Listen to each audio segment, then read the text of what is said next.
नेहमीप्रमाणे श्लोकापासून सुरुवात करूया. रागादिरोगान् सततानुषक्तान् अशेषकाय प्रसृतान् शेषान् औत्सुक्यमोहारतिदाय जहान यो पूर्ववैद्याय नमोऽस्तु तस्मै. दोषादी विज्ञानीय अध्याय आपण हा बघत आहोत आणि दोषादी विज्ञानीय मध्ये बघत असताना आपले मला वाटतं काहीतरी 35-36 श्लोक वगैरे झालेले आहेत. ओके,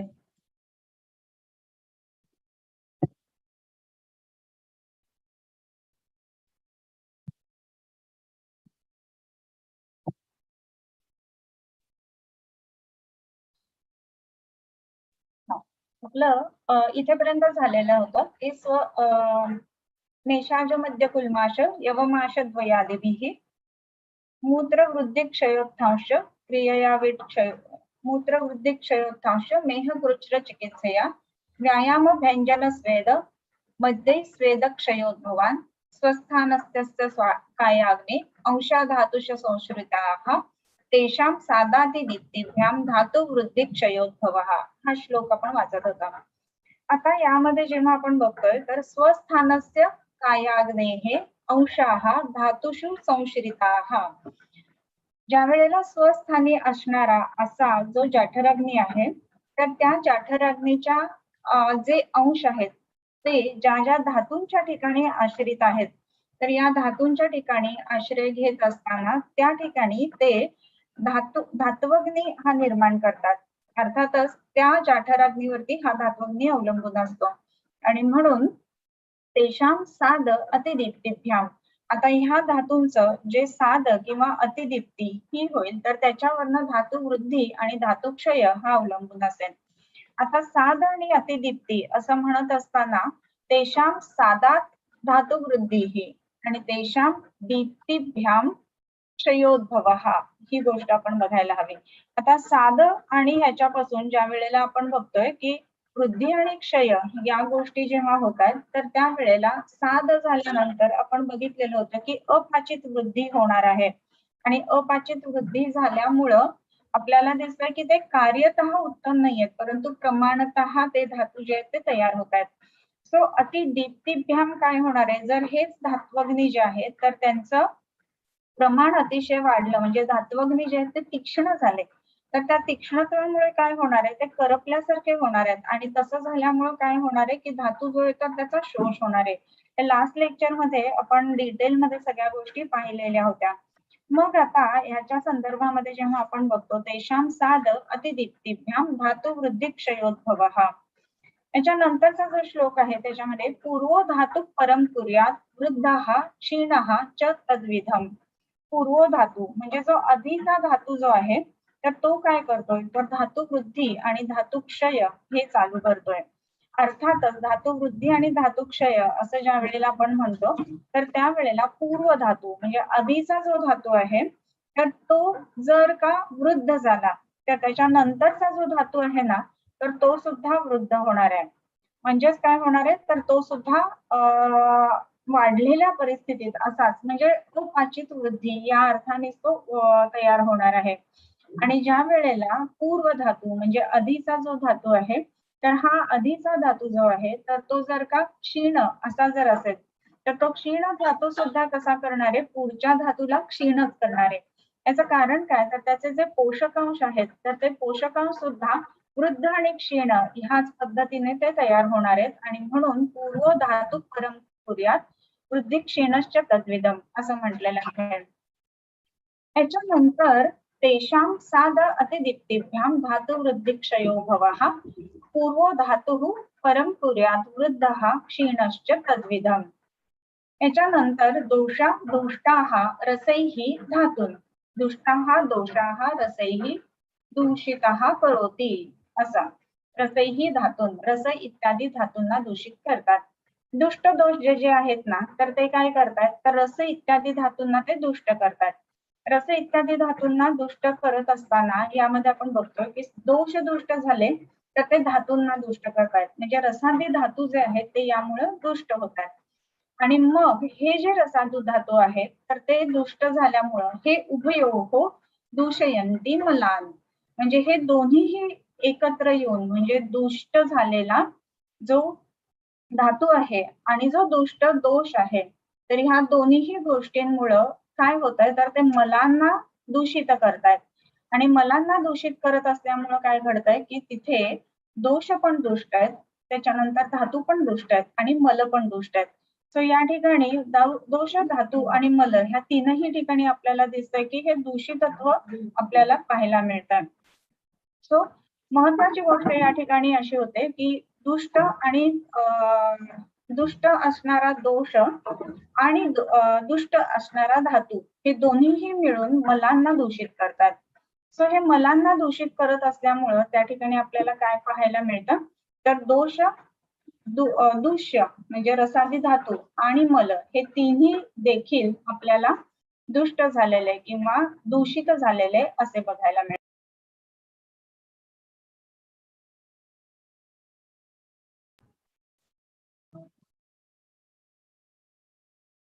यानंतर आता जो विषय चालू होतो तर तो एक वेगळाच विषय चालू होतो. तर त्याच्यामध्ये हा विषय जो आहे ना तो म्हणजे अधोद्वे सप्तशिरसी खानिस्वेद वहानीच मला मला यनानिस्यु यथास्वम तेष्वतो गदाहा. आता अधोद्वे सप्तशिरसी, अधोभागामध्ये दोन जे आहेत ना तर ते दोन काय आहेत, अधोद्वे खानी, खानी म्हणजे स्रोतस म्हणजे बहिर्मुख स्रोतस ही इथे सांगितलेली आहेत. तर ही जी बहिर्मुख स्रोतस आहेत ती अधोद्वे म्हणजे अधोभागामध्ये दोन आहेत. अधोभागामध्ये दोन म्हणत असताना कोणती, तर मलवह स्रोत म्हणजे मल बाहेर टाकणारा स्रोतस आणि मूत्र बाहेर टाकणारा स्रोतस. सो ह्या दोन ज्या गोष्टी आहेत तर मल आणि मूत्र हे अधोद्वे. त्याच्यानंतर सप्त शिरसी, 7 जे आहेत ना तर ते शिराच्या ठिकाणी उपस्थित आहेत. म्हणजेच काय, तर 2 डोळे, 2 कान, त्याच्यानंतर नाक, 2 नाकपुड्या आणि 1 तोंड हे सगळे जे आहेत तर ते आपल्याला बहिर्मुख स्रोतस असं म्हटलेलं आहे. सो अधोद्वे द्वे सप्त शिरसी, अधोद्वे, अधोद्वे म्हणत असताना अधोभागामध्ये 2 स्रोतस ज्याला बहिर्मुख स्रोतस म्हटलेलं आहे. ही जी 2 बहिर्मुख स्रोतस ती म्हणजे मल आणि मूत्र या दोन ह्याची बहिर्मुख स्रोतस. त्याच्यानंतर सप्तशिरसी असं म्हणत असताना काय आहे, तर 7 शिराच्या ठिकाणी 2 डोळे, 2 कान, 2 नाकपुड्या आणि 1 तोंड असे 7 झाले. आणि हे काय आहे, तर खानी, खानी म्हणजे काय, तर जी स्रोतस बहिर्मुख स्रोतस आणि स्वेद वहानीच, स्वेदवह स्रोतस ही सगळी जी आहेत ना, स्वेदवह म्हणजे संपूर्ण शरीरामधली जी रोमकूप आहेत तर ही जी आहेत ती स्वेदवह स्रोतस.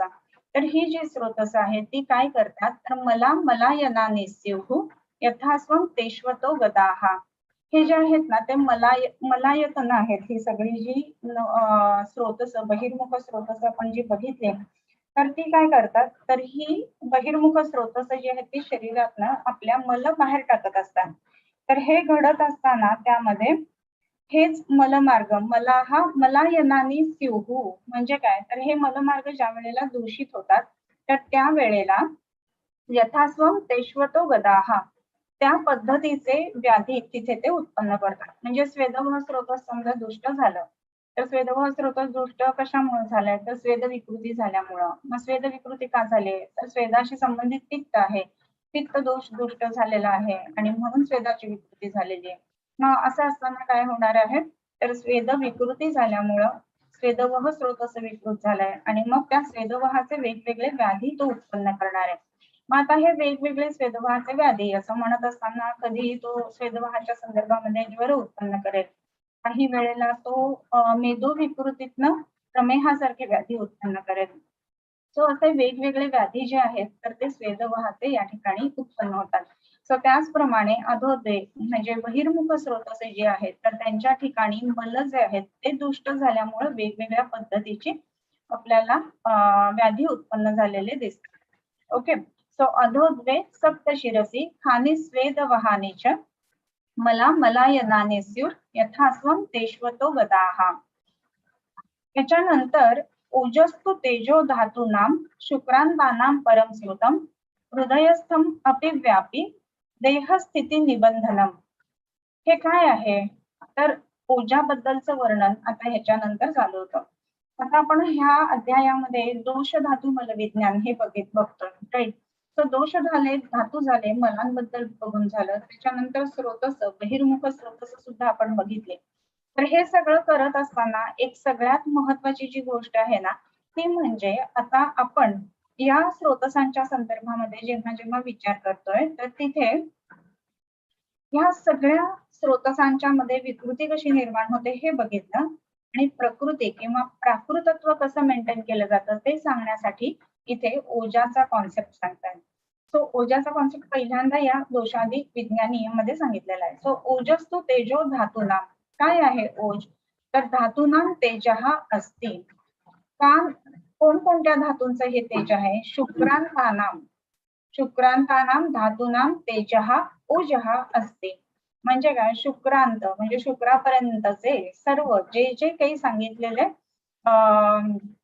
काय म्हणू आपण ज्याला शुक्रापर्यंत सांगितले जे जे काही सगळे धातू आहेत, म्हणजे कुठेपासून? तर रसापासून. तर रसापासूनची सुरुवात आहे म्हणून. तर रसापासून शुक्रापर्यंत असे जे काही सगळे धातू आहेत त्या प्रत्येकाचं तेज, फक्त शुक्राचं तेज नाही हा. बऱ्याच वेळेला कसं होतं ना की भाषांतर करत असताना किंवा वाचत असताना शुक्रांतानाम धातूनाम असं म्हटलंय, आणि म्हणून शुक्र धातूचं जे तेज ते म्हणजे ओज असं समजलं जातं किंवा पटकन बघितलं जातं, धरलं जातं. तर असं नाहीये. मग कसं? तर रसापासून शुक्रापर्यंत सगळ्या धातूंचं जे तेज आहे ते म्हणजे ओज. आणि हृदयस्थम अपि व्यापी, याचं स्थान काय आहे? तर हृदय हे त्याचं स्थान आहे. तरी हृदयाच्या ठिकाणी ते राहत असून सुद्धा देहस्थिती निबंधनम म्हणजे संपूर्ण शरीरातल्या देहाची स्थिती जी आहे तर त्याला कारणीभूत असणार हे ओज आहे. आणि म्हणूनच ओजस्तु तेजो धातूनाम शुक्रांतानाम परमश्रुतम हृदयस्थम अपि व्यापी देहस्थिती निबंधनम. संपूर्ण देहाची स्थिती ज्या वरती अवलंबून आहे असं हे जे आहे हे शुक्र. आणि मग हे शुक्र कसं आहे की स्निग्धम सोमात्मकम शुद्धम ईशत लोहित पीतकम यन्नाशे नियतन्नाशो यस्मिन तिष्ठती तिष्ठती. आता हे ओज कसं आहे? तर स्निग्ध आहे. म्हणजे काय? तर संपूर्ण आपण बघितलं की सगळ्या धातूंचं ते सार आहे, आणि सार असल्यामुळे स्निग्धत्व त्याच्यामध्ये आहे. आणि म्हणून ज्या ज्या गोष्टी स्निग्ध आहेत ना तर त्या आपण बघतो की विशेषत्वाने या ठिकाणी महत्वाच्या राहतात. आणि म्हणून रसापासून ते तुपापर्यंत, सॉरी, दुधापासून ते तुपापर्यंत जात असताना प्रत्येकाच्या ठिकाणचं ओज किंवा प्रत्येकाच्या ठिकाणचं जे चांगली गोष्ट आहे ते घेऊन तूप तयार होतं, आणि तूप सुद्धा स्निग्ध आहे. आणि म्हणून तूप जे आहे ना तर ते ओजाला अॅनालॉगस आहे. सो ओजस्तु तेजो धातूनाम शुक्रांतानाम परमश्रुतम हृदयस्थम अपि व्यापी. हे हृदयाच्या ठिकाणी मुख्य त्याचं अवस्थित स्थान काय? तर हृदय. जे ओजाचा पत्ता काय असं विचारलं तर ओज कुठे मिळेल आपल्याला? तर हृदयाच्या ठिकाणी मिळेल. परंतु फक्त तिथे असताना आता राजा कुठे मिळतो? तर राजधानीत मिळतो. पण राजधानीत असताना फक्त तो राजधानी पुरतं काम करतो का? तर नाही करत. मग कुठलं काम करतो तो? तर तो संपूर्ण आपल्याला दिसतं की संपूर्ण त्याच्याकडे जे काही राज्य असेल ते संपूर्ण राज्यावरती लक्ष ठेवण्याचं काम किंवा संपूर्ण राज्याचा निबंधनाचं काम तो करत असतो. सो त्याच पद्धतीनं हा जो आपल्याला आपल्या शरीरातला शुक्र किंवा शुक्रांत या सर्व धातूंचा जो राजा दिसतोय ना, तर हा जो राजा आहे तर तो कोण आहे? तर तो आहे म्हणजे हा ओज. आणि हा जो ओज आहे तो कसा आहे? हृदयस्थमपि व्यापी देहस्थिती निबंधनम, संपूर्ण देहाच्या स्थितीला तो कारणीभूत असणारा असा हा ओज आहे. आणि हा कसा आहे? स्निग्धम सोमात्मकम, स्निग्ध आहे, सोमात्मक आहे, स्निग्ध आहे. सोम म्हणजे काय? तर सोम म्हणजे आपण बघतो की सोम आणि सूर्य हे दोन कॉन्सेप्ट आपल्या ह्याच्यामध्ये, किंवा आपण ज्याला उष्ण आणि शीत हे दोन गोष्टी ज्या आहेत त्याच्या संबंधित संपूर्ण चराचर आहे. तर असं असताना सोमात्मक म्हणजेच काय? तर जो सौम्य भाव आहे त्याच्याशी संबंधित हे ओज आहे, आणि म्हणून ते सोमात्मक आहे. मग ओजाच्या विपरीत कोण असेल? तर औष्णे हे ओजाच्या विपरीत असेल, बरोबर. आणि म्हणूनच ओजक्षयाची जी कारणं किंवा ओजक्षयाची जी लक्षणं आपण बघतो ना, त्या ठिकाणी सगळ्या ह्या संदर्भामधल्या औष्ण्याच्या संदर्भामधली आपल्याला लक्षणं दिसतात. ओजाच्या विपरीत विषाचे गुण आहेत असं आपण वाचलेलं आहे किंवा आपल्याला माहिती आहे. तर विषाचे गुण ओजाच्या विपरीत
ओके. सो ओजाच्या संदर्भामध्ये आपण विचार करत असताना हे ओज कसं आहे तर स्निग्ध आहे, सोमात्मक आहे. आणि कसं आहे की स्निग्धम सोमात्मकम शुद्धम, शुद्ध आहे, हिणकस अजिबात नाही. बावन कशी सोनं असतं ना तसं हे ओज आहे. म्हणजे भले धातू विकृत होतील, भले त्याच्यानंतर दोष आहेत ते विकृत होतील किंवा मलायतन विकृत होतील, तर हे ओज जे आहे ना तर हे ओज विकृतीतनं उत्पन्न नाही होणार आहे. परंतु ज्या वेळेला सगळेच धातू, सगळेच दोष ही इन्व्हॉल्ड असतील तर त्या वेळेला मग ओजामध्ये आपल्याला बदल झालेले दिसतात, जसं की आपल्याला प्रमेहामध्ये दिसत असतात. ओके. सो त्याप्रमाणे इथे स्निग्धम सोमात्मकम शुद्धम आणि कसं येते ईशत लोहित पीतकम. ईशत लोहित, लोहित म्हणजे लाल रंगाचं आहे, किंचित लालसर रंगाचं आहे आणि पीतक किंचित पिवळसर रंगाचं आहे, म्हणजे रेडिश येलोइश अशा रंगाचं हे ओज आहे. स्निग्धम सोमात्मकम शुद्धम ईशत लोहित पीतकम. आणि ह्याचं एक अतिशय महत्वाचं कार्य जे सांगितलंय ना ते या ठिकाणी यन नाशे नियतन नाशो यस्मिन तिष्ठती तिष्ठती. आता दोन वेळेला तिष्ठती तिष्ठती असं आलेलं आहे. मग आपण बघतो की ग्रंथकार ते अगदी मोजून मापून शब्द वापरतात, कुठेही द्विरुक्ती होत नाही, पुन्हा पुन्हा एक शब्द परत परत सांगतात, असं कधी होत नाही. मग इथे का तिष्ठती तिष्ठती दोन वेळेला सांगतायत? दोन वेळेला तिष्ठती तिष्ठती असं म्हटलंय. यस्मिन तिष्ठती, नाशः तिष्ठती तिष्ठते.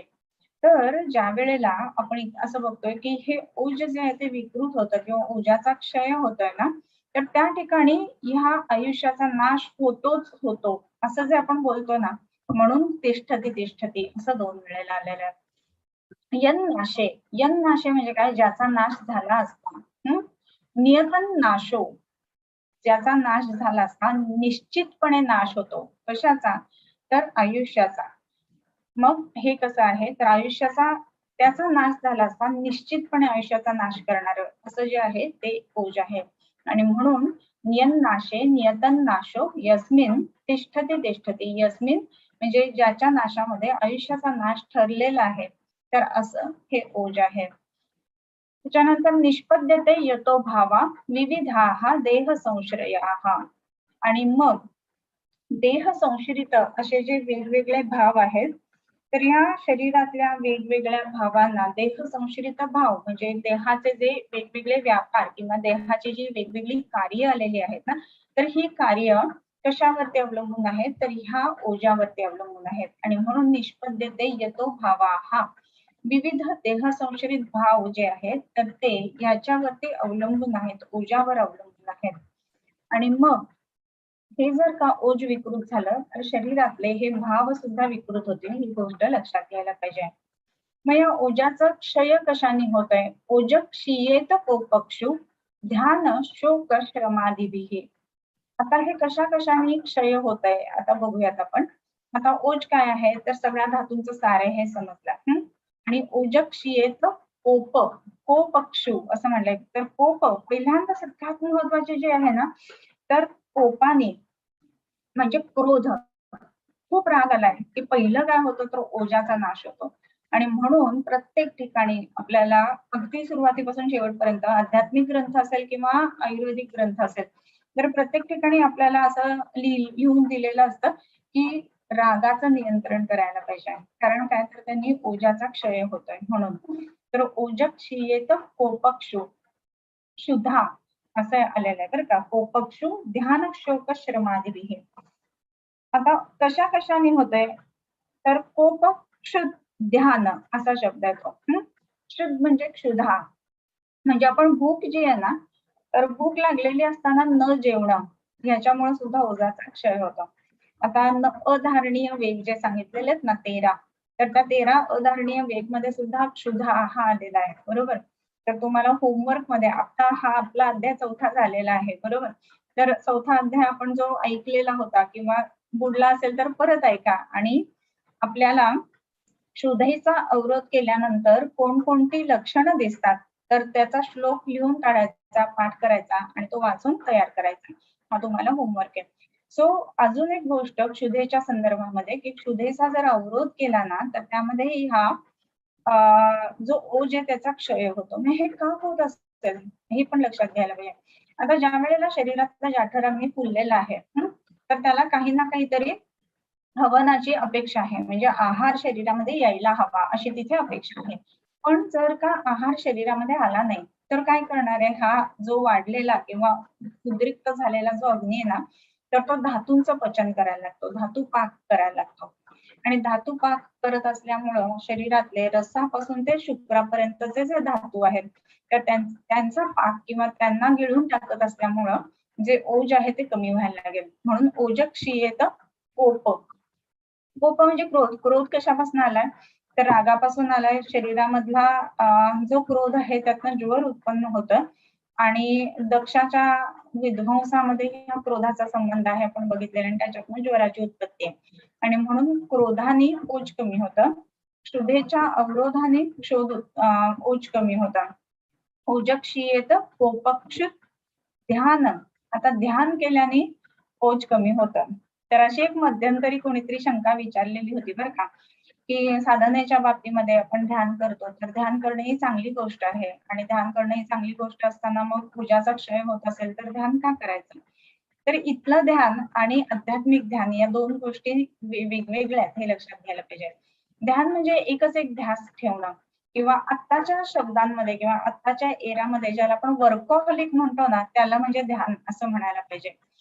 जे आध्यात्मिक बैठकीतलं ध्यान आहे ते इथे अपेक्षित नाहीये हे लक्षात घ्यायला पाहिजे. म्हणजे काही झालं तरी तोच विषय डोक्यात राहतोय, विषय डोक्यातनं निघूनच जात नाही. म्हणजे ध्यान एकाच गोष्टीचं ध्यान घेणं किंवा एकच गोष्ट ध्यानात ठेवणं किंवा ध्यास लागणं ज्याला म्हणतो, की आपण धोसा लावला वगैरे असा शब्द मराठीमध्ये वापरतो ना तसं. तर असं केल्यानंतर ओझाचा क्षय होतो. याच्यामुळे काय होतं, की दुसरी कुठलीच गोष्ट गोड वाटत नाही आणि मग जे इंद्रिय आहेत ना त्यांचे आहार सुद्धा योग्य पद्धतीने घेतले जात नाहीत. आणि त्यामुळं इंद्रियांचे आहार चांगल्या पद्धतीनं न घेतले गेल्यामुळं आपल्याला पुन्हा या ओझाचा क्षय झालेला दिसतो. मनाला आनंद झाला ना की हा ओझ वाढणार आहे हे पण लक्षात घ्यायला पाहिजे. सो ओजक क्षीयेत कोपक्षुत ध्यान शोक आणि श्रमादिभिः. शोकाने सुद्धा हे जे क्षुधा आहे ना ती वाढते. तर शोकाने वाढते म्हणजे काय तर एकच एक विशेष कुठलंही झालं तरी त्यातलं निगेटिव्ह शोधणं, म्हणून आपण म्हणतो ना पॉझिटिव्ह थिंकिंग ठेवायला हवं. कधीही कुठल्याही गोष्टीतलं छिद्रांविषयी वृत्ती असणं किंवा सगळं चांगलं चांगलं आहे बरं का एखादं वस्त्र आणि नेमकं त्याला तो जो असतो ना छिद्रांविषयी वृत्ती म्हणजे नेमकं जे भोग असतं ना तेवढंच त्याला दिसतं. या सगळ्या चांगल्या केलेल्या गोष्टी दिसत नाहीत, वाईट ती दिसते. अशा पद्धतीची जर वृत्ती असेल तर त्याला शोक ती वृत्ती शोकाला कारणीभूत आहे आणि ह्या शोकामुळं शरीरातलं जे ओज आहे तर ते कमी होत आहे.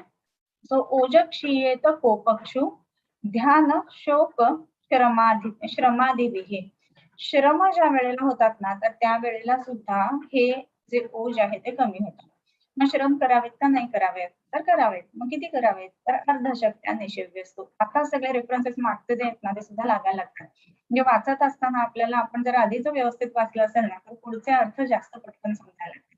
श्रम करायचे पण किती की अर्धशक्ती झाल्यानंतर तिथेच श्रम आहेत ते थांबवावेत त्याच्यानंतर थोडी विश्रांती घ्यावी आणि मग पुन्हा पुढचे श्रम करावेत. या अर्थाने अर्धशक्ती व्यायाम करणं, व्यायाम म्हणजे ऍक्च्युली एक्सरसाइज, प्रत्येक वेळेला याच अर्थाने बघायला नाही पाहिजे. व्यायाम म्हणत असताना त्याच्यामध्ये आपण कुठलंही कार्य किंवा शारीरिक क्रिया या अर्थाने ते बघायला पाहिजे.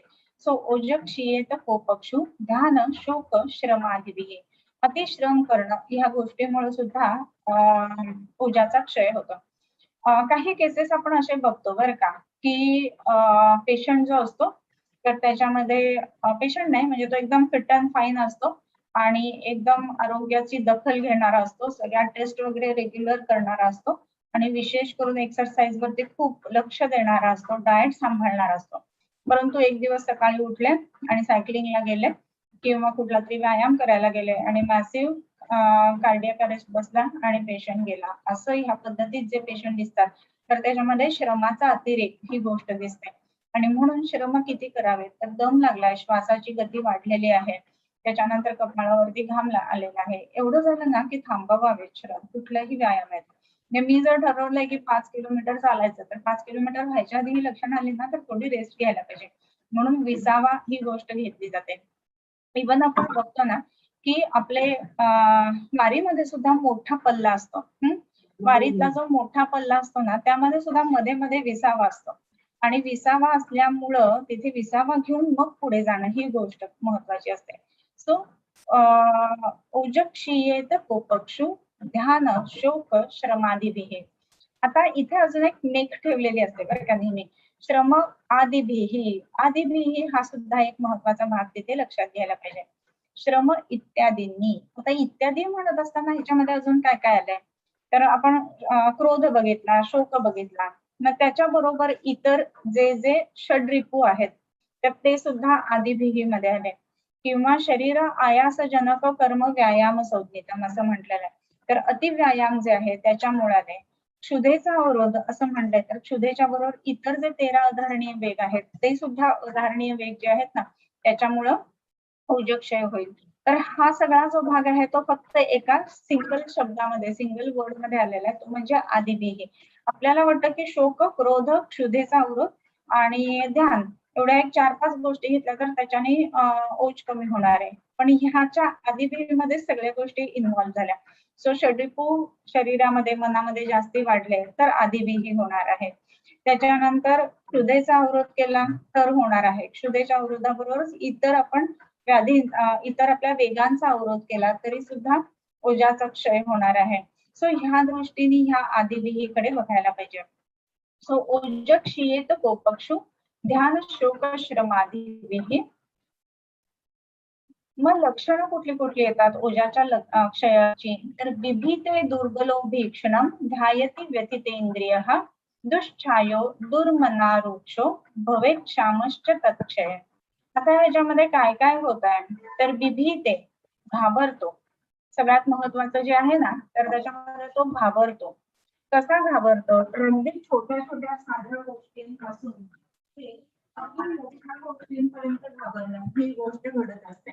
हे जे घाबरणं आहे ना तर त्याच्यामध्ये अगदी नॉर्मल की थोडीशी भीती वाटणं याच्या बरोबरीनं पुढे की प्रत्येक गोष्टीची भीती वाटणं असं घडायला लागतं. आणि मग पेशंट सांगत असतात ना सुरुवातीला फक्त गर्दीची भीती वाटायची, मग त्याच्यानंतर आता जर बघितलं तर अगदी जट्टेपणा असतो, कोणाच्या समोर येत नाहीत आणि मग मानसिक लक्षणांमध्ये या गोष्टी परावर्तित व्हायला लागतात.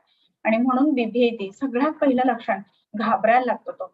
आणखी एक तुम्हाला गोष्ट सांगते की जसं जसं वय पुढे सरकतं आणि 40-50च्या नंतरचं जे वय असतं त्याच्यामध्ये छोटे छोटे निर्णय घ्यायला पहिले घाबरायला लागतात किंवा रात्री झोप नीट लागत नाही, एकदम धडधडून जाग येत असते. तर ही जी आहे ना ही सुरुवात आपण वाताच्या अधिक्याची ही म्हणतो आणि त्याप्रमाणे वाताप्रमाणे चिकित्सा देतो.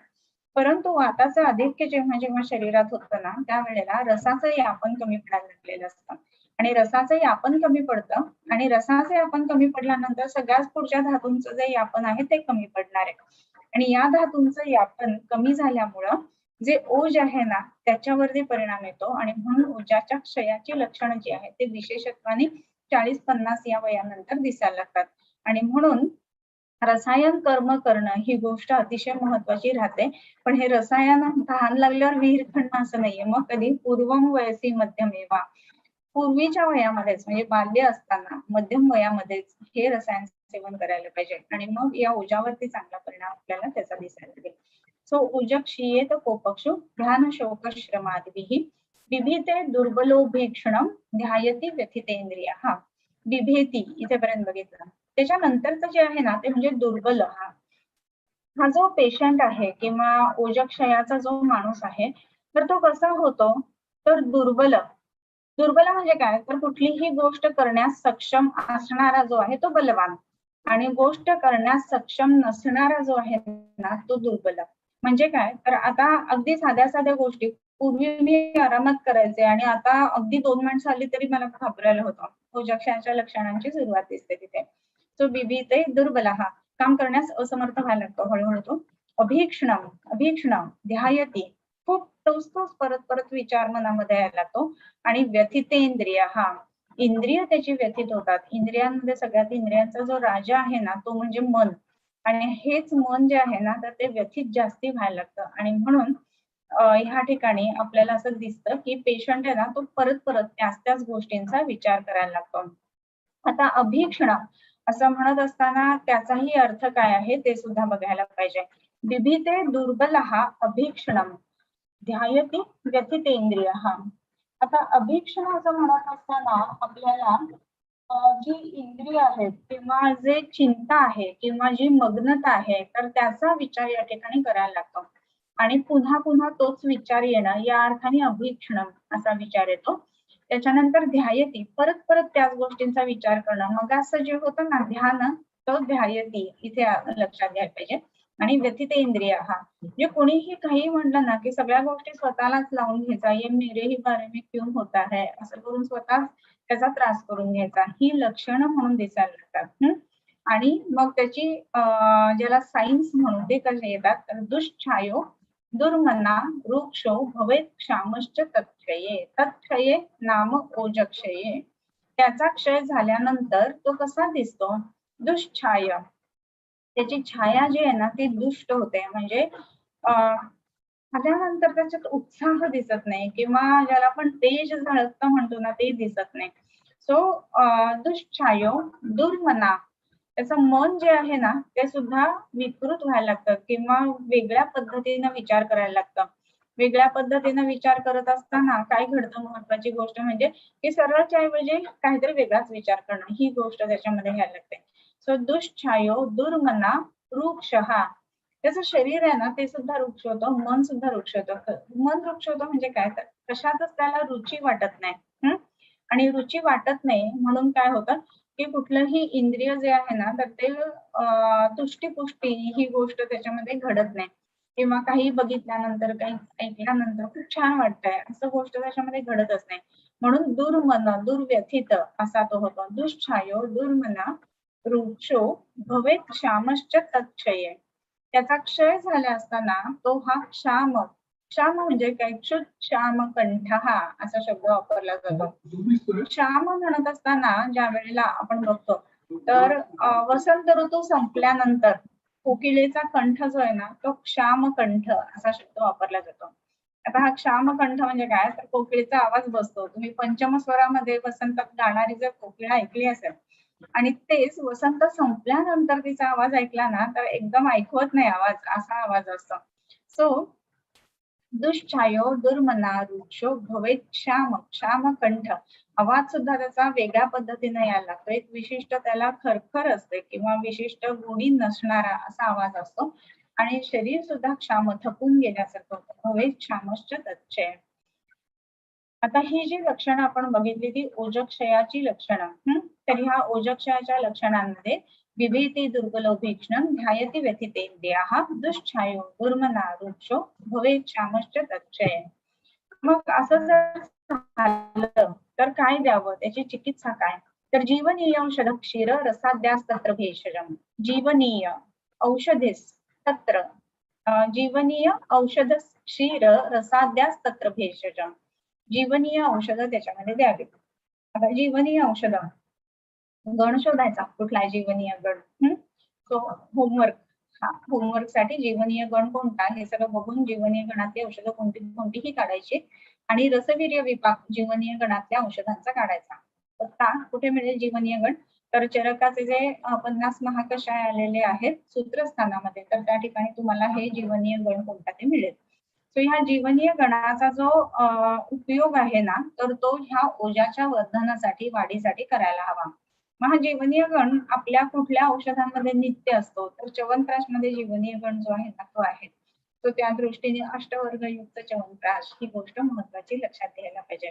सो कोणतीही रसायनं जी आहेत ना ती या ठिकाणी आपण वापरू शकतो. जीवनीय औषधम तस्य रसाद्यास तत्र भेषजम. इथे काय काय द्यावं? जीवनीय औषध द्यावे, त्याच्यानंतर रस इत्यादी. आता रस जीवनीय औषध क्षीर दूध जे आहे ते उत्तम ऊर्जाचं वर्धन करणार आहे, म्हणून दूध या ठिकाणी सेवन उत्तम पद्धतीने करावं. त्याच्यानंतर रसाद्याहा तत्र भेषजम. रस इत्यादी हे मुख्य त्याची औषधं आहेत. रस म्हणजे काय? तर इथे मांसरस हा सुद्धा आपण विषय घेऊ शकतो, किंवा रस म्हणत असताना जे ओल्या वनस्पती सांगितलेत ना, त्या ओल्या वनस्पतींचे रस हे सुद्धा पुष्टी बलोदय करणारे किंवा ओज वाढवणारे आहेत. विशेषत्वाने आपण बघतो की गुळूची नित्य ओली घ्यावी असं सांगितलेलं आहे. तर गुळूचीचा जो रस हा वापरला जाईल तर त्याचाही परिणाम उत्तम येतो.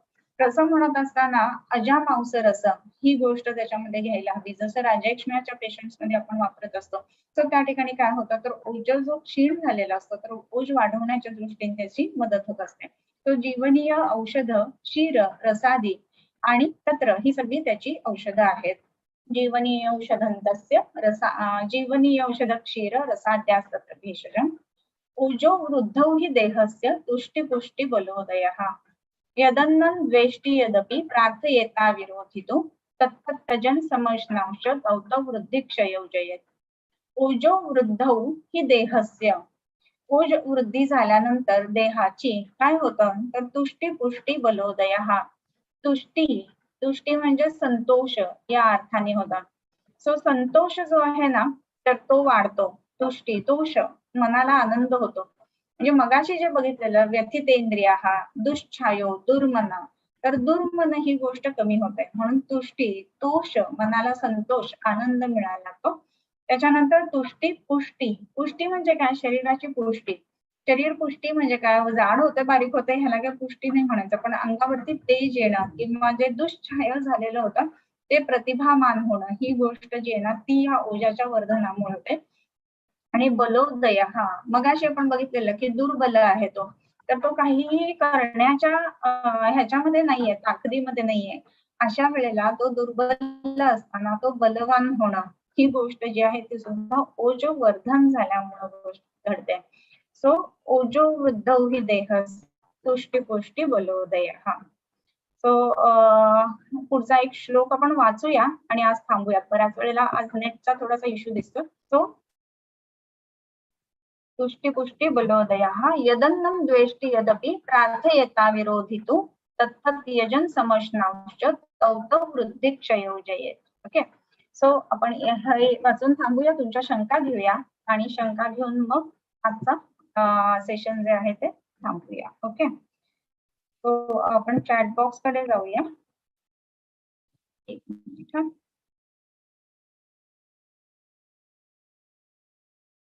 काही पेशंट्स ना नेगेटिव्ह थिंकिंग रहते, ते कितना भी काउंसिल प्राणायाम करावे बावजूद नेगेटिव ही सोचते हैं. सो ऐसे लोगों की कैसे सोच बदले? ओके, काही पेशंट्स असतात ना ते कितीही म्हणलं ना तरी वृत्ती ज्याला म्हणतो तशी ती असते, छिद्रांविषयी वृत्ती ज्याला म्हणतो. ते सगळं छान आहे पण नेमकं जेवढं खराब आहे ना तेवढंच त्यांच्या लक्षात येतं, तर ह्यालाच आपण निगेटिव्ह थिंकिंग असं म्हणू शकतो. अशा वेळेला मनाचं पोषण कशाने होतं, तर मनाचं पोषण अन्नातून होतं, छांदोग्य उपनिषदामध्ये सांगितले त्याप्रमाणे. आणि म्हणून त्या मनाच्या पुष्टीसाठी आहार बदलायला पाहिजे.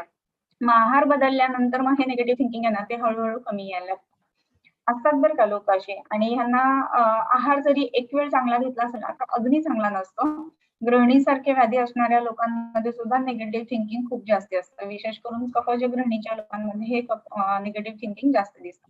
तो आहार बदलायला पाहिजे. ज्याला आपण सिद्ध अन्न म्हणतो, तर त्या पद्धतीचं अन्न त्याच्यामध्ये वापरायला पाहिजे. आणखीन जे जे दीपनीय गोष्टी आहेत म्हणजे आलं, धने, जिरे, ओवा या गोष्टी वापरून आपण जर का सिद्ध आहार त्यांना दिला, सिद्ध अन्न जर दिले, तर हे निगेटिव्हिटी कमी यायला मदत होत असते. ओके, सो अजून एक पुढचा क्वेश्चन आहे, त्याच्यामध्ये मेदवृद्धी आणि थकवा येतो, उत्साह नाही, तेव्हा ऊच कमी होतं असा विचार करावा. हा खूप छान प्रश्न आहे. तर ज्या ज्या वेळेला आपण बघतो ना की मेदोवृद्धी असते आणि ह्याच्यामध्ये आयासेन श्वास हे एक लक्षण महत्वाचं दिसतं की मेदवृद्धी झाल्यानंतर सगळ्यात पहिलं म्हणजे थकवा यायला लागतो आणि त्याचं कारण मुख्य हेच आहे की मेदापाशी सगळं पोषण जे आहे ना ते थांबलं जातं. मग पुढचे अस्थिमज्जा शुक्र जे आहेत तर ते त्या मानाने पुष्ट होत नाहीत आणि ते पुष्ट होत नाहीत म्हणून ओजाचं जे प्रमाण आहे ते प्रमाणतः किंवा कार्यतः कमी होतं आणि म्हणून मेदवृद्धीमध्ये सुद्धा आपल्याला दिसतं की ओजाच्या विकृती दिसतात. अजून एक गोष्ट मला इथे नक्की सांगावीशी वाटते की ज्या ज्या वेळेला आपण बघतो की मेदोवृद्धी आहे तर मेदाच्या सर्व व्याधींमध्ये सगळ्यात पहिला आणि महत्वाचा जो येतो तो म्हणजे प्रमेह. ज्या वेळेला प्रमेह शरीरात असतो ना त्यावेळेला ओजामध्ये बदल होतात आणि ओजातले बदल जे आहेत त्याच्यामुळे कशात ओजाला येतं आणि म्हणून डायबेटीसचे किंवा प्रमेहाचे जे जे पेशंट्स असतात ना ते अनेक कॉम्प्लिकेशन्स मध्ये लँड होत असतात. सो ह्या गोष्टी ज्या आहेत त्या ओजाच्या संदर्भामध्ये आहेत हे लक्षात घ्या. डिप्रेशन के पेशेंट्स अपसेट होने पर में भी अत्यग्नि बार बार खाना मिलता है लेकिन ओके डिप्रेशनचे जे पेशंट्स असतात ना तर ते पुन्हा खातात ही गोष्ट बरोबर आहे पण अत्यग्नी असतोच असं नाही बरं का. याचं कारण अभ्यवरण शक्ती हा भाग वेगळा आहे आणि पचन करणारी शक्ती हा भाग वेगळा आहे. सो अभ्यवरण या लोकांचा चांगला असतो. स्ट्रेस मध्ये खाणं हीच गोष्ट त्याच्यामध्ये घडत असते आणि स्ट्रेस मध्ये खात असल्यामुळे काय होतं की अजीर्ण होत असतं, अग्निवर्ती परिणाम त्याचा येतच असतो आणि त्या अग्निवर्ती परिणाम येत असल्यामुळे मेदोवृद्धीसारखी लक्षणं ह्या डिप्रेशनच्या पेशंट्स मध्ये जास्त करून दिसतात. सो विकृत मेद जो आहे तो तिथे वाढायला लागतो. अपाचित वृद्धी मेदचा धातुअग्नी जो आहे ना तो मंद होतो त्याच्यामुळे या गोष्टी विशेष करून घडतात. पेशंट स्थूल दिसतो तेव्हा मग ऊर्ज वृद्धी पाचन केल्यावर करावी का? हा बरोबर आहे. तर आता ज्या वेळेला आपण स्थौल्य आहे स्थौल्याची चिकित्सा करतोय तर स्थौल्याची चिकित्सा करत असताना स्थौल्य कमी व्हावं ह्या दृष्टीने मेदाचं पाचन आपण एका बाजूला चालू ठेवलंय. पण असं होत असताना रसायन काळामध्ये आपण रसायन कर्म निश्चित करू शकतो. पण मग हे रसायन देत असताना च्यवनप्राशसारखं अवलेह स्वरूपाचं जर रसायन दिलं तर वजन वाढायला मदत होत असते. मग वजन तर वाढवायचं नाही, वजन कमी करायचं. मग अशा वेळेला काय करायचं, इतर पद्धतीची जी रसायन आहेत ना ती वापरायची. मग मकरध्वज जे आहे सुवर्ण मकरध्वज त्याचा इथे उपयोग चांगला होईल. वसंत कुसुमाकराचा उपयोग चांगला होईल.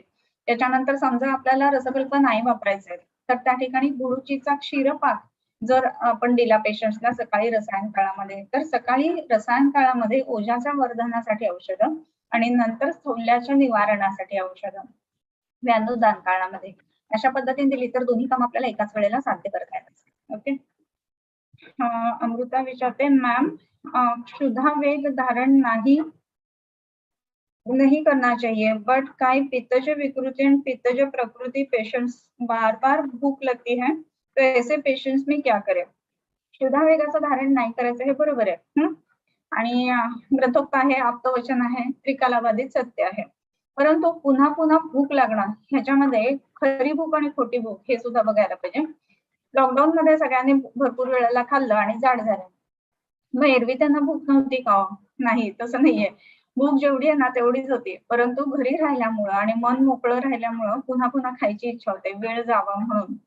आणि घरातच बसलोय तर काय मध्येच व्हिडिओ ऑफ करून वगैरे पटकन एक सिप चहा वगैरे असं घेता येत असतं, हो का नाही? सो म्हणून ते रिटर्न पुन्हा पुन्हा खाणं ही गोष्ट घडत असते. तर मनाशी संबंध पुन्हा पुन्हा खाण्याचा जास्त आहे. त्याच्यानंतर पोटात आग पडते असं जर म्हणत असेल ना तर हे पेशंट जनरली पित्तज ग्रहणीचे असतात. सो पित्तज ग्रहणीची चिकित्सा केल्यानंतर पोटातली आग कमी होते आणि पुन्हा पुन्हा खाणं ही गोष्ट उपयुक्त म्हणजे किंवा घडतच नाही. आणि जे पेशंट्स पित्त प्रकृतीचे आहेत ना म्हणजे आता विकृती आपण दूर केली पण प्रकृतीच पित्ताची असेल तर मग तो जो आहे तो क्षुधा वेग आहे आणि त्याचं धारण नाहीच करायला पाहिजे. आणि तरी सुद्धा तुम्हाला जर असं वाटत असेल की अवेळी अगदीच क्षुधेचा वेग येतो, म्हणजे रात्री 1:30-2 ला भूक लागते, तर हे कारण जनरली आपण बघतो की कृमींची वगैरे असतात, तर त्याची चिकित्सा या ठिकाणी करायला पाहिजे. परंतु तरी सुद्धा त्यावेळेला मग काय करायचं असा जो प्रश्न येतो ना, तिथे साडीच्या लाह्या किंवा मुगाचं कढण हे 2 पदार्थ खायला पेशंटला सांगते, की ज्याच्यामुळं म्हणजे कुठल्याही धातुअग्नी जे आहेत तर त्यांची विकृती उत्पन्न होणार. ओके. अश्वगंधा ऑइल क्षीरपाक वापरले, संधिगत गर्भिणी यात छान रिझल्ट आलेले आहेत. Okay, very good, thank you. ओजक्षयाची प्रॅक्टिकली औषध योजना कशी करायची? आता ओजक्षयाची लक्षणं अगदी काहीच होत नाहीये, इथेपासून बरंच काही होतंय, इथेपर्यंत आपल्याला दिसत असतं. परंतु मनाशी संबंध त्याचा बऱ्यापैकी ठेवायला पाहिजे, की काही झालं तरी अगदी मुरझावू मन असं जर असेल, तर त्या ठिकाणी आपल्याला औषधं द्यायला हवीत. आता ओजक्षयाची औषधं देत असताना आपल्याला त्यांनी काय काय द्यायला सांगितलंय? तर सगळ्यात महत्वाचं क्षीर, मांसर असं या गोष्टींचा वापर करायचा आणि जीवनीय गडांचा वापर करायचा. नाही करत असताना रसायन काळामध्ये जर शक्यतो केलं, तर सातही जे धातू आहेत, तर त्यांचं यापन उत्तम पद्धतीने होईल आणि त्यांचं यापन झाल्यामुळं ऊर्जाची उत्पत्ती जी आहे ती चांगल्या पद्धतीने होईल. सो तसं प्रत्येक वेळेला रसायन काळामध्ये एक रसायन पेशंटला देणं, पेशंटची प्रकृती, काल, वय या गोष्टी बघून म्हणजे अगदी सिंपल सहज पचणारं गुडूची क्षीरपाक किंवा गुडूचीचा अगदी काढा आपण म्हणाल, तर त्या काढ्यापासून क्षीरपाकापासून ते च्यवनप्राश किंवा ब्राह्मरसायन ही जी औषधं आहेत ना, ही सगळी वेगवेगळी आपण वापरू शकत असतो सकाळी रसायन काळामध्ये. रसायन काळामध्ये ओज वाढवणारी किंवा रसायन औषधं आणि व्यानोदान काळामध्ये व्याधीच्या विपरीत काम करणारी औषधं ह्या पद्धतीने याचा उपचार करा. ठीक आहे. वात प्रकृति के पेशेंट ज्यादा प्रोन होता है क्या ओजक्षय के लिए? हाँ, आता कसं आहे ना, की शरीरामध्ये एकांतिक वातापेक्षा वातपित्तात्मक जर प्रकृती असेल, तर त्याच्यामध्ये कन्व्हर्जन किंवा परिणमन जे आहे ना, ते खूप फास्ट होत असतं आणि म्हणून वय वाढणं किंवा वय लवकर म्हातारं होणं ही गोष्ट होते. मग म्हातारं होणं म्हणजेच काय तर जरा, जरा म्हणजेच काय तर शरीरातले आपले जे रसादी 7 धातू आहेत, तर या 7 धातूंमध्ये प्रीणन आणि यापन कमी पडणं आणि तसं असल्यामुळं ह्या पेशंट्समध्ये विशेष करून ओजक्षयाची लक्षणं लवकर दिसतात. एकांतिक वातापेक्षा पण वातपित्त जर असेल ना सोबत पित्त, तर मग त्याची संप्राप्ती जी आहे ती नेहमी लवकर घडत असते. ओके, सो गंभीर धातूगत व्याधीमुळे ओजाला धक्का लागल्याने चान्सेस असतात. तरीही ह्या मध्ये विषद्रव्यांचा वापर असतो असे का? जे अस्थिमज्जा शुक्र ह्याचे जे व्याधी आहेत ना, तर त्याच्यामुळे विकृती ओजाची निर्माण होते हे तर आपण बघितलं. मग तिथे विषांचा वापर असतो. प्रत्येक ठिकाणी असतो असं नाही, पण जे अशा पद्धतीचे किंवा गंभीर व्याधी जे आहेत त्यामध्ये बऱ्याच वेळेला विष उपविषांचा वापर असतो. त्याचं कारण आहे गामित्वाच्या दृष्टीने म्हणून. याचं कारण स्रोतसांचा अवरोध तीव्र असतो आणि मग वैवाहिकाशी गुणधर्म असणारे द्रव्य जर का आपण तिथे वापरले, तरच गामित्व आपल्याला मिळेल आणि तिथेपर्यंत जाऊन औषधाला काम करायची संधी मिळेल. आणि म्हणून अशा वेळेला शक्यतो विष, उपविष यांचा वापर आपण त्याच ठिकाणी केलेला बघतो. ओके, त्याच्यातून उदरासारखे पेशंट आहेत की जे मलसंचयात असं जे म्हटलं ना, की उदर कसा होतो ते जायते मलसंचयात. सो मलसंचय म्हणजे शरीरामधले दोष विकृती होऊन शरीरात मलसंचय जर वाढायला लागला, तर स्रोतसांचा अवरोध होता आणि त्या स्रोतसांचा अवरोध दूर करण्याच्या दृष्टीने औषधाला पोचायला तरीच व्हायला पाहिजे. औषधं जर का त्या स्रोतसांपर्यंत पोचलीच नाही, तर औषध काम कसं करणार? आता आपण बघतो की म्युकरमायकोसिस मध्ये काय होतं, ते जे काही सगळे ब्लड व्हेसल्स आहेत, तर ते पूर्ण ब्लॉक करून टाकले जातात आणि ब्लॉक करून टाकल्यामुळे ते पुढे औषध पोचतच नाही आणि म्हणून एवढ्या मोठ्या किमतीची ते अँटी फंगल वगैरे द्यायला लागतात. मग या ठिकाणी कसं आहे, हरताळाचा उपयोग अतिशय उत्तम होतोय. मग हरताळ काय आहे, तर विषद्रव्य आहे, बरोबर. परंतु का तर तिथे गामित्व त्याचं चांगलं आहे म्हणून. पण आपण वापरत असताना विषद्रव्य किंवा उपविष जे वापरतोय, तर ती तशीच तर वापरत नाहीये, शोधन करून वापरतोय. सो योग्य मात्रेमध्ये योग्य पद्धतीनं शोधन करून ह्या पद्धतीनं जर वापरलं तर त्याचा परिणाम चांगला दिसतो. ओके. हाँ, ओके. बहुत से पेशेंट को दूध से गैस होती है तो क्या करें? काही पेशंटना काही गोष्टी नाही जमत आणि अगदीच जमत नसेल तर ती गोष्ट घेऊ नये. त्याला उपसात्म्य असा शब्द वापरलेला आहे. परंतु विशेष करून ज्या मुली असतात ना, त्यांना बऱ्याच वेळेला मला नाही आवडत असं करून तो नाही आवडणं हा एक काहीतरी चांगली गोष्ट आहे असं वाटत असतं. परंतु खरंच जर पेशंटला जर का दूध घेतल्याने गॅसेस होत असेल तर ते देऊ नये. आणि दूध जर का आपण त्याच्यातून सिद्ध करून दिलं ना, तरी ह्या गॅसेस होण्याचं प्रमाण सुद्धा बऱ्याच वेळेला कमी आलेलं दिसतं. मग त्यामध्ये मगाशी म्हटलं तसं गुळूचे क्षीरपाक किंवा रसोनी क्षीरपाक त्याचाही उपयोग अशा पेशंट्समध्ये नक्की होईल. ओके, अजून एक आहे लास्ट क्वेश्चन. वातपित्त प्रकृति वाले को क्या करना चाहिए प्रिकॉशनरी.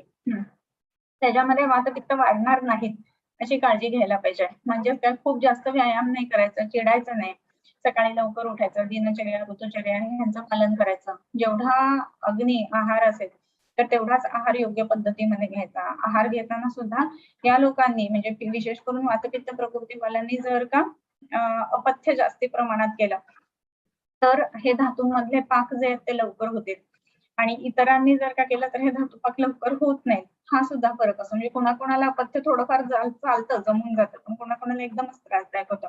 सो वातपित्त प्रकृती असणाऱ्या लोकांनी ही काळजी नक्की घ्यायला पाहिजे. विशेष करून त्यांनी दिनचर्या, ऋतुचर्या, रात्रीचर्या या सगळ्या ज्या काही चर्या किंवा पालन करायच्या ज्या ज्या गोष्टी सांगितल्यात त्यांना सांगतात. ठीक, सो आपण थांबूया. मला वाटतं आज इथे पुन्हा सोमवारी. किंबहुना तुमचे केले धर्म कीर्तन हे सिद्धी गेले, तेथ माझे जेवढले पायी कपणा.